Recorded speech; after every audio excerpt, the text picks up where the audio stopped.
வணக்கம். நான் உங்கள் டாக்டர் செந்தில்குமரன், ஈரோடு மணியன் மெடிக்கல் சென்டர்லேருந்து இன்றைக்கி இந்த பதிவை செய்கிறேன்.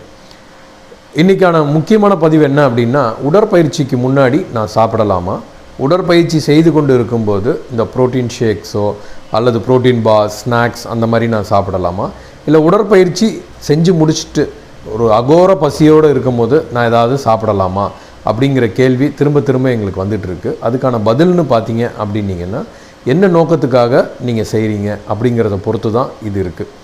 ஸோ பொதுவாக பார்த்தீங்க அப்படின்னீங்கன்னா, நான் எடை குறைப்புக்காகவோ அல்லது ஒரு கொலஸ்ட்ரால் குறையிறதுக்கு, டயபெட்டிக்கோட அளவு கண்ட்ரோல் பண்ணுறதுக்கு அப்படிங்கிற மாதிரி இருந்தது அப்படின்னீங்கன்னா, நீங்கள் உடற்பயிற்சி செய்கிறதுக்கு முன்னாடியும் சாப்பிடக்கூடாது, உடற்பயிற்சி செஞ்சிட்ருக்கும் போதும் சாப்பிடக்கூடாது, உடற்பயிற்சி முடித்து 1 மணி நேரம் வரலும் நீங்கள் சாப்பிடக்கூடாது. ஏன் அப்படின்னு பார்த்தீங்கன்னா, இது அறிவியல் பூர்வமாக நம்ம செய்யணும் அப்படின்னு பார்த்தீங்கன்னா, எப்போ நம்ம உணவு எடுத்தாலுமே நம்மளுடைய உடலில் இன்சுலின்ங்கிற ஒரு ஹார்மோன் சுரக்க ஆரம்பிக்கும்.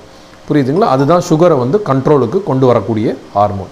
ஸோ நம்ம உடற்பயிற்சி செஞ்சிட்டு இருக்கும்போது இந்த ஹாப்பி ஹார்மோன்ஸ்னு சொல்லக்கூடிய க்ரோத் ஹார்மோன்ஸ் நிறைய சுரக்க ஆரம்பிக்கும்.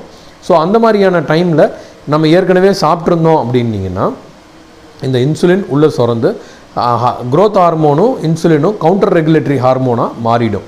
ஸோ அதனால் உங்களுக்கு அதுக்கு உடற்பயிற்சி செய்வதற்கான பலன் இருக்காது.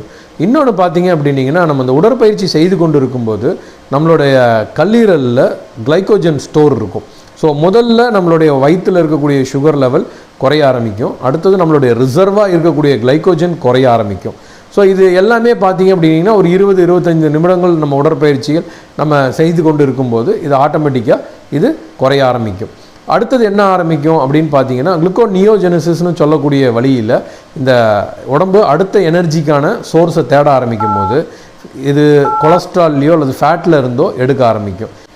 இதனால் என்ன ஆகும் அப்படின்னு பார்த்தீங்க அப்படின்னிங்கன்னா, உங்கள் உடம்புல இருக்கக்கூடிய கொலஸ்ட்ரால் அளவு வேகமாக குறைய ஆரம்பிக்கும்.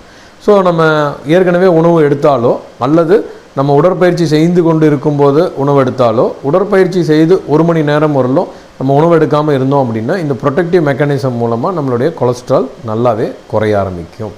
நன்றி, வணக்கம்.